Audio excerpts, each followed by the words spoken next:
Hi mga kamama, gawa naman tayo ng hapunan.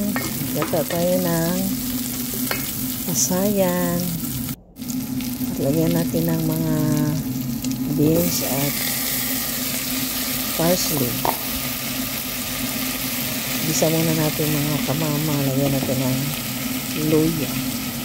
Yan lang siya pag ako ang maggata mga kamama, ganyan lang. Gisa ko muna yung luya, sibuyas at lagyan ko ng nor cubes at lagyan ko ng beans. Yan, sarap yan mga kamama. Paggata na yan, lagyan ko ng kamatis, fresh na kamatis, isang bilog na malaki.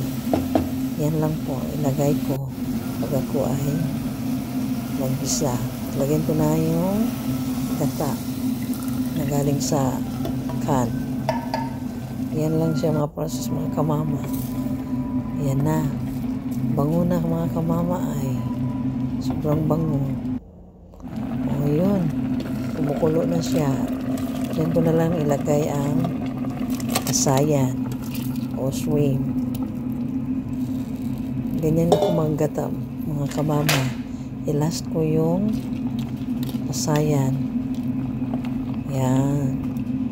Bango, sobrang bango mga kamama. Yun, grabe kang bango.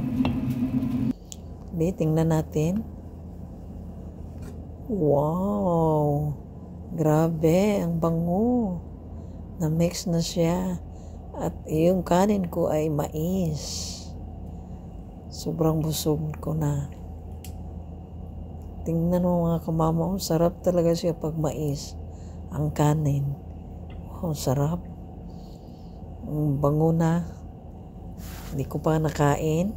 Parang busog ko na eh. Ganyan din kayo mga kamama. Pag maggata kayo, lagyan yung ganyan. Sobrang bango. Tapos may sardinas pa ako. Yan. Salamat sa panonood.